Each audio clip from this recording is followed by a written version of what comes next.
자, 오늘부터 수요 예배 시간에는 이 룻기의 말씀을 또 선포하겠습니다.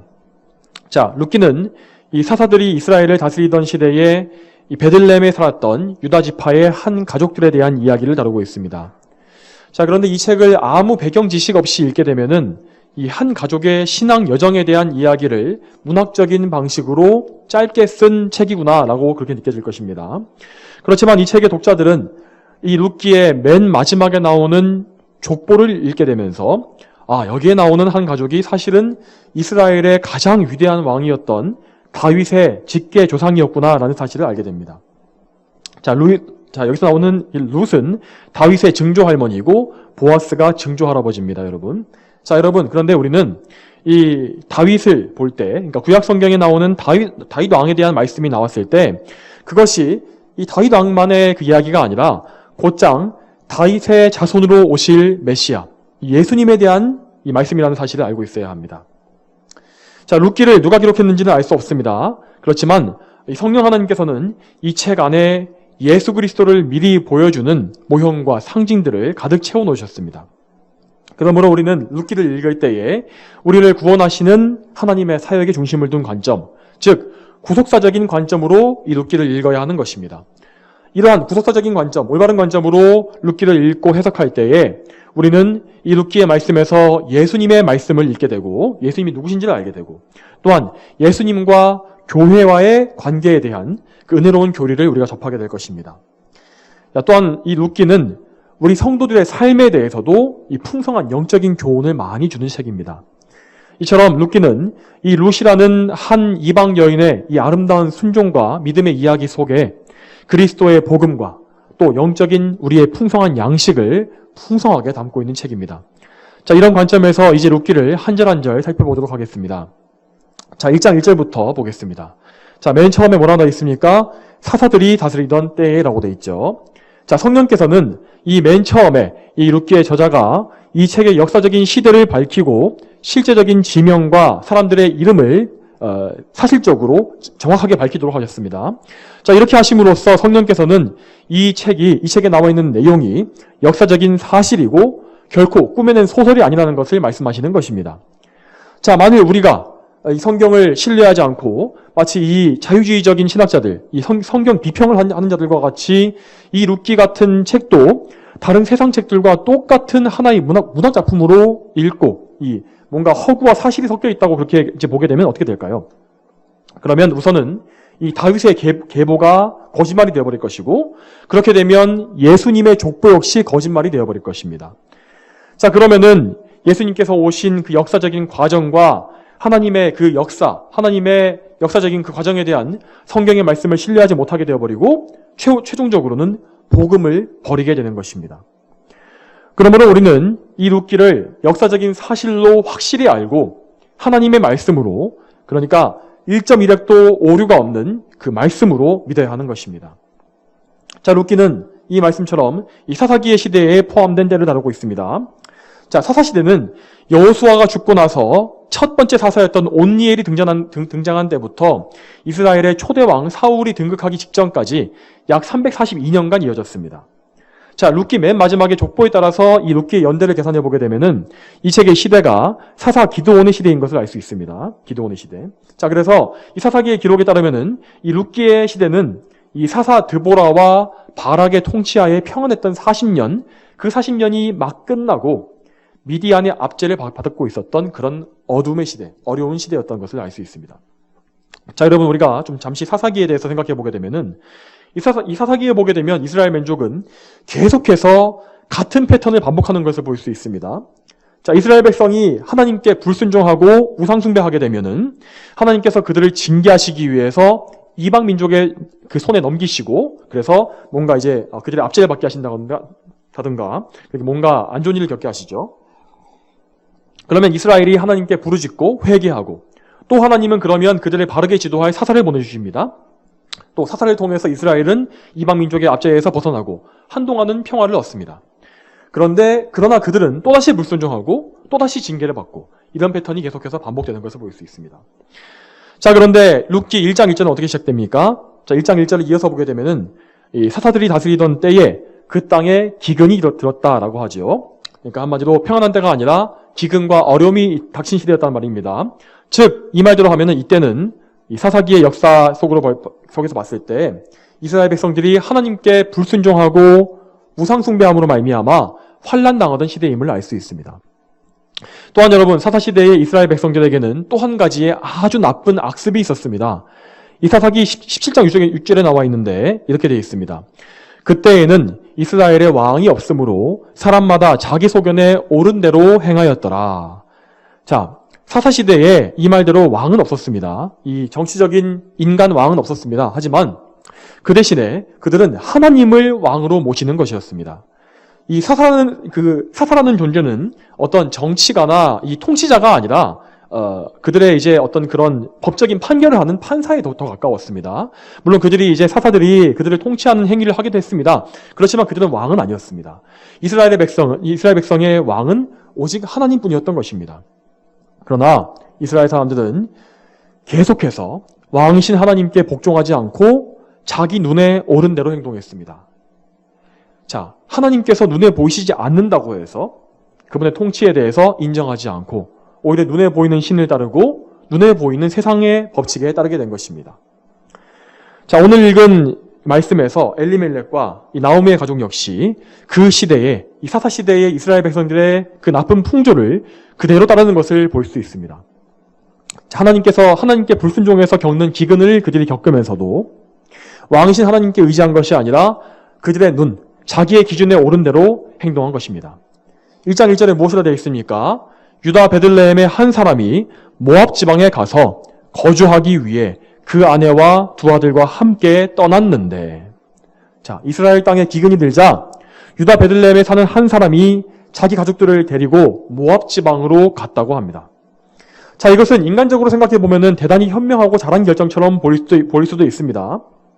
자, 여러분, 오늘날의 이 현대사회, 이 자본주의 시장경제사회에서 살고 있는 우리로서는 고대의 기근에 대해서 절대 이해할 수가 없을 것입니다. 저를 포함해서 여러분도 역시 아마 이해할 수가 없을 것입니다. 이 시대에는 뭔가 쌀이 흉년이 들었다고 해서, 뭔가 쌀 농사가 망쳤다고 해서 굶어 죽는 일이 벌어지지 않지 않습니까? 그냥 작년 쌀을 갖다 쌓아놓은 걸 갖다가 창고에서 꺼내오면 그만입니다. 그렇죠? 혹시나 쌀이 아예 없다고 해도 다른 대체품들이 분명히 있습니다. 그렇기 때문에 뭔가 좀 궁핍해질 수는 있어도 굶어 죽지는 않죠. 그렇지만 고대 사회에서 흉년이 들게 되고 기근이 들게 되면은 사람들이 정말로 굶어 죽는 일들이 발생했습니다. 정말로 굶주리다가 온갖 것을 다 잡아먹고 심지어 나중에는 자기 아이들을 잡아먹는 일까지 비일비재했다고 또 전해집니다. 그런 시대이다 보니 이 가장으로서 자기 가족들을 지키기 위해서 기근이 없는 곳으로 이주하는 것은 너무나 당연하게 여겨졌을 것입니다. 더군다나 여러분 성경책 맨 뒤에 있는 이스라엘 12지파 이 족속들의 지도를 보게 되면은 유대 베들레헴 땅과 이 모압 땅은 그렇게 멀지도 않았습니다. 그리고 모압 땅 바로 북쪽에 그들의 형제인 르우벤 지파의 땅이 있다 보니까 이 모압 땅에 가서 사는 것이 더욱더 별것 아닌 일로 여겨졌을 것입니다. 자, 모압 땅에는 아르논 강을 중심으로 해서 넓은 평원이 펼쳐져 있었고, 그래서 엘리멜렉은 그 모압 땅에 가게 되면은 농사를 짓거나 가축을 길러서 가족들을 먹여 살릴 수 있을 것이라고 생각했을 것입니다. 그러나 그 일은 세상적으로는 맞는 일이었을지 몰라도 하나님 앞에서는 죄를 짓는 일이었습니다. 자, 그는 두 가지 면에서 잘못을 범하고 있었습니다. 첫 번째로 그는 하나님께서 이스라엘 백성에게 그들의 몫으로 주신 기업, 그들의 조상의 땅을 지키라는 명령을 어김으로써 죄를 범했습니다. 이스라엘 백성에게 가나안 땅의 기업은 하나님께서 각 가족들, 각 족속들에게 영원히 주신 것으로서, 자, 그들이 땅에서뿐만 아니라 장차 하늘에서 받을 유업을 상징하는 것이었습니다. 또 궁극적으로 가나안 땅은 각 사람의 것이 아니라 하나님의 소유였고, 하나님께서 그분의 소유의 땅을 잠시간 이 땅에 사는 동안에 그들에게 나누어 주신 것일 뿐이었습니다. 그렇기 때문에 이스라엘 백성들은 그것이 자기의 소유처럼 포기해버리거나 아니면 소유권을 영원히 넘기는 것이 이 율법적으로 금지되어 있었습니다. 그런데도 엘리멜렉과 그의 가족은 그들이 받았던 유대 베들레헴의 기업을 버려둔 채로 이방 지역으로 아예 이사를 가버린 것입니다. 자, 두 번째로 그들은 이방인 모압 족속의 땅에 들어가서 삶으로써 죄를 지은 것입니다. 자, 모압 족속은 이방인이죠. 자, 하지만 모압 족속은 이 아브라함의 조카 롯의 후손으로서 사실은 이스라엘과는 형제지간입니다. 그런데 자, 이 모압 족속이 어떻게 시작됐습니까? 창세기를 보게 되면 이렇죠. 자, 롯이 이 소돔과 고모라에 살다가 하나님의 그 멸망의 심판을 피해서 잠시 빠져나왔을 때 그는 이제 도시에 사는 것이 두려워서 산속의 동굴에 두 딸과 함께 살았습니다. 자, 그런데 그 두 딸이 자신의 남편도 다 죽고 이제 뭔가 주변에 남자도 없게 되니까 자신들의 가문을 이어나가기 위해서라는 그 목적으로 그 아버지에게 포도주를 먹이고 아버지와 몰래 동침함으로써 아이를 낳게 됐죠. 그때 롯의 큰 딸이 낳은 아들이 모압이었고 작은 딸이 낳은 아들이 베남미였습니다. 이 모압은 모압 족속의 조상이 되고 베남미는 암몬 족속을 이루었습니다. 자, 이렇게 이 모압 족속은 시작부터가 벌써 매우 좋지 않았습니다. 자, 그런데 시작이 좋지 않았다고 해도 나중에 그 후손들이 하나님을 경외하는 민족이 되고 또 자기 형제인 이스라엘을 이제 좀 선대하고 화평했더라면 아무 문제가 없었을 것인데 그들은 그렇지 않았습니다. 자, 우선 모압 족속은 그 형제 암몬 자손이 섬기던 몰렉과 거의 똑같은 신이었던 그모스를 섬겼습니다. 그런데 그 그모스를 섬길 때에 그들은 자신들의 어린 자녀를, 특히 더 어린 자녀수를 좋았습니다. 어린 자녀들을 불에 태워서 인신제사를 드림으로써 하나님 앞에 극도로 혐오스러운 그런 짓들을 하고 있었습니다. 그래서 하나님께서 이방 족속들의 그런 죄에 대해서 말씀하실 때 꼭 이 몰렉과 그모스에게 자녀를 불에 지나게 함으로써 바치는 이 죄가 나오는 것을 볼 수 있습니다. 자, 그뿐만 아니라 모압 자손은 이스라엘 자손들과 하나님을 아주 미워하고 혐오했던 그런 자들이었습니다. 그래서 이스라엘 자손들이 출애굽해서 가나안 땅에 들어갈 그때에도 발람 선지자를 불러다가 이스라엘을 저주하게 하려고 했고 또 그 저주가 실패한 후에도 이스라엘 백성들이 그들의 우상을 음란하게 숭배하도록 유혹함으로써 그들이 죄를 짓게 만들었습니다. 그런 엄청난 악행을 저지른 자들이었습니다. 이러한 극심한 악 때문에 하나님께서는 모압 사람들과 그 자손은 영원히 여호와의 총회에 들어올 수 없다고 선포하셨습니다. 심지어 이집트 백성들과 에돔 사람들도 하나님께 극윤을 입었는데 모압과 암몬 사람들은 영원히 하나님의 총회에 들어올 수 없다고 하나님께서 못을 박으신 것입니다. 자, 그들은 하나님의 성전에서 하나님을 섬기고 율법을 지키는 거룩한 부르심에서 영원히 끊어졌다고 선포될 정도로 하나님께 미움받는 하나님의 원수였습니다. 자, 그런데도 이 엘리멜렉의 가족은 이 원수 모압 족속의 땅으로 잠깐 양식을 구하러 간 것도 아니고 가서 아예 살기 위해서 그곳에 간 것입니다. 이 엘리멜렉이라는 사람의 이름은, 이 이름의 뜻은 하나님은 왕이시다라는 의미를 갖고 있습니다. 자, 이 사람의 부모님의 신앙을 가지고 이 부모님께서 자신의 이 신앙을 가지고 이 사람의 이름을 지었다는 것을 알 수 있지 않습니까? 자, 그럼에도 불구하고 그 부모님의 신앙이 자식인 엘리멜렉에게 이어지지는 못한 것 같습니다. 이 엘리멜렉은 큰 어려움에 처했을 때 하나님께 의지하지 않고 이 세상의 방법대로 자기의 생각에 옳은 대로 행했습니다. 그래서 자기의 가족들까지 함께 죄를 짓도록 만든 것입니다. 더군다나 그에게는 아직도 결혼하지 않은 아들도 둘이나 있었지 않습니까? 아버지로서 자기 딴에는 두 아들을 살려보겠다고 행동한 것이겠지만 이것은 두 아들을 그모스의 문화, 이방 족속의 문화에 물들게 하는 아주 악한 결정이었습니다. 이럴 때에 혹시 그 아내 나옴이라도 믿음을 굳게 가지고서 남편을 설득했으면 좋았을 텐데 그러지를 못했습니다. 여러분, 우리도 좀 살다 보면 엘리멜렉과 나오미 같이 이런 큰 어려움을 당하게 되는 때가 있을 것입니다. 자, 그럴 때 우리도 정말 쉽게 인간적인 계산에 따라서 뭔가 계산기를 좀 두들겨보고 당장 내 생각에 옳은 대로 또 주변 사람들이 옳다고 하는 대로 해버릴 때가 참 많지 않습니까? 그러나 그러한 방식은 하나님을 모르는 불신자들에게나 어울리는 방식입니다. 하나님과 관계없는 사람이야 그렇게 한다고 해도 하나님께서 그를 내버려 두실 것입니다. 하지만 하나님을 믿는 그분의 자녀, 그분의 백성이 하나님과 관계없는 결정을 할 때 하나님께서는 결코 그들을 그냥 내버려 두지 않으실 것입니다. 반드시 그들을 징계하시고 아주 쓰디쓴 인생의 교훈을 얻게 하셔서 그들을 돌이키실 것입니다. 근데 여러분, 만일 여러분이 하나님을 떠나고 자기 마음대로 선택을 했는데도 불구하고 아무 일도 안 벌어지고 인생이 오히려 잘 풀린다면은 오히려 그것은 더 큰 일입니다. 하나님께서 여러분을 그냥 그대로 살도록 내버려 두시고 있다는 말이 아닙니까? 자, 여러분, 그렇게 하나님과 관계없이 사는 인생이 뭐 승승장구한다 한들 그 끝이 어떻겠습니까? 그런 인생에게 정말 영원한 소망과 생명이 있겠습니까? 그렇지 않습니다. 결국 그들은 하나님 없이 살다가 하나님 없이 죽을 것이고, 그러면 영원한 어둠, 영원한 하나님의 진노 아래에 들어가서 다시는 나오지 못하게 될 것입니다. 자, 여러분, 2절 말씀을 계속 보겠습니다. 2절 말씀에 그 사람의 이름은 엘리멜렉이고 그의 아내 이름은 나오미이다. 그의 두 아들의 이름은 말론과 기련이고 유다 베들레헴 에브라 사람들이었다. 그들이 모압 지방에 들어가 살다가 죄송합니다. 자, 이 성경의 저자는 엘리멜렉과 그 아내 이 두 아들의 이름을 자세히 말해주고 있습니다. 그러면서 그들이 베들레헴 에브라 출신이라고 다시금 반복해서 말하고 있습니다. 자, 여기서 에브랏은 에브라다라고도 말하는 지명입니다. 자, 여러분, 베들레헴 에브라다. 이 베들레헴 에브라다가 어떤 곳입니까? 그곳은 유대 땅의 작은 성읍이었습니다. 그러나 그 작은 마을은 후속사적으로 정말 중요한 곳이었습니다. 그곳에서 다윗 왕이 태어났고 또한 나중에는 예수님께서 태어나시지 않았습니까? 이곳은 이렇게 거룩한 하나님의 땅이었고 영적으로 복을 받은 장소였습니다. 만약 그들이 기근이 왔다 해도 하나님께 의지함으로써 고난을 견디려고 했다면, 믿음으로 하나님을 붙잡았다면 하나님께서는 결코 그들을 저버리지 않으셨을 것입니다. 그런데 이 엘리멜렉과 나오미와 말론과 기론은 그 영적인 복을 다 내다버리고 하나님의 원수들의 땅에 들어가 산 것입니다.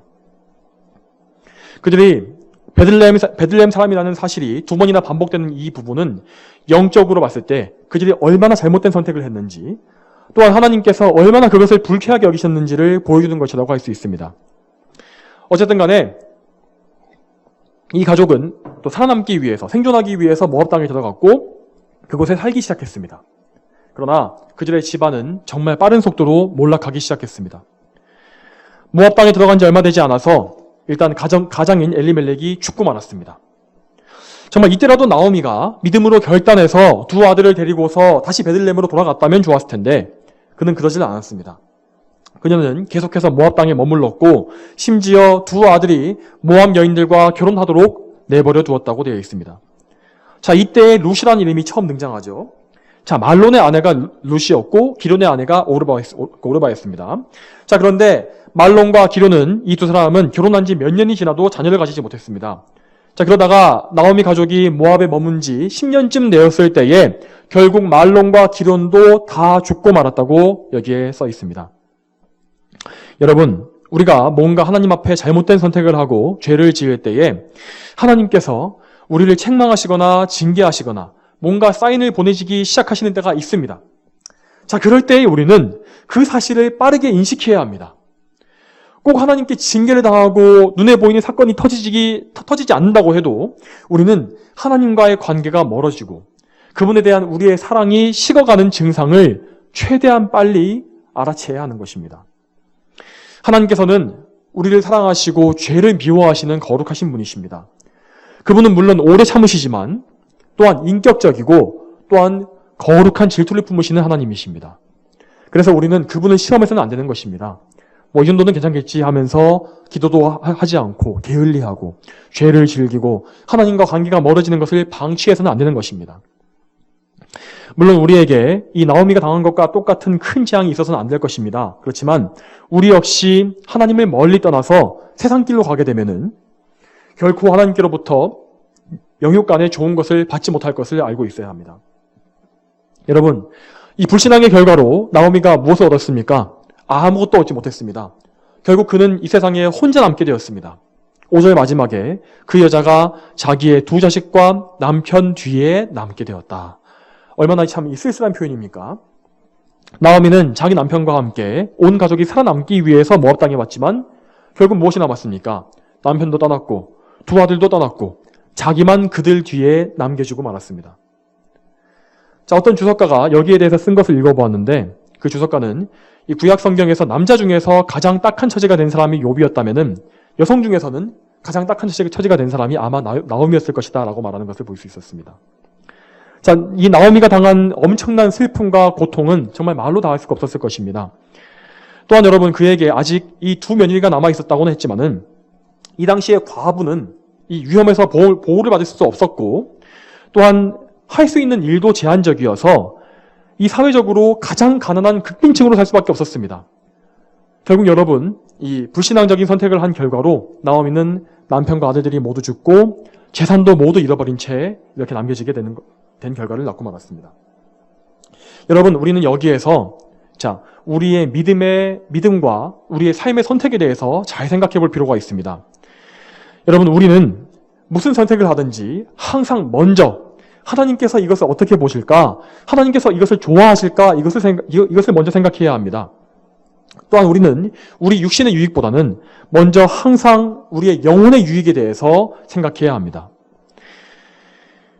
우리는 생각보다 이러한 선택의 기로에 정말 자주 서게 됩니다. 우리가 배우자를 선택하고 직장을 택하고 학업과 진로에 대해서 택하고 또 자녀들의 교육에 대해서 또 선택할 때에 우리는 항상 뭔가 택하는 상황에 처하게 됩니다. 그럴 때마다 여러분 우리는 항상 이 엘리멜렉의 집을 생각해야 합니다. 여러분이 어떤 사람인지를 생각하시기 바랍니다. 우리가 어떠한 선택을 받은 사람인지 또한 어떤 약속을 받은 사람들인지를 생각하시기 바랍니다. 또한 우리가 받은 구원이 무엇인지를 항상 생각하십시오. 우리는 오직 하나님의 아들 예수 그리스도의 피로 구원받은 사람들입니다. 우리는 거듭나서 이 세상에 대해서 죽었고 오직 그리스도 예수님 안에서 사는 사람들입니다. 그러므로 우리는 이 세상에서 남아있는 삶을 사는 중에도 항상 하나님의 영광만 생각하면서 또한 영원한 천국에서의 유업을 바라보면서 기대하며 살아야 하는 것입니다. 여러분은 하나님의 것입니다. 하나님께서 여러분을 값주고 사셨습니다. 죄와 마귀의 노예였던 여러분을 속량하시고 율법에 빚진 우리의 빈문서를 불태워주신 분은 바로 우리 하나님이십니다. 고린도전서 6장 19절과 20절에 이렇게 나와 있습니다. 너희의 몸은 너희가 하나님께로부터 받아 너희 안에 모시고 있는 성령의 전이라는 것을 알지 못하느냐. 너희는 너희 자신의 것이 아니다. 하나님께서 값을 치르고 너희를 사셨으니 너희의 몸으로 하나님께 영광을 돌려라. 이 말씀을 기억하시기 바랍니다. 그리고서 여러분의 모든 선택이 하나님을 위한 것, 그분의 기쁨을 위한 것이 되게 하시기를 바랍니다.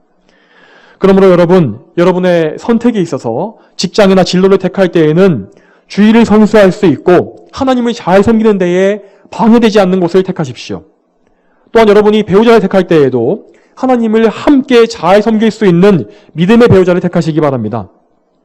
또한 여러분의 자녀를 가르치실 때에도 항상 하나님을 떠나지 말고 그분의 교회와 예배에 항상 가까이 있으라고, 거기서 멀어지지 말라고 귀에 못이 박히도록 반복해서 말해주시기 바랍니다.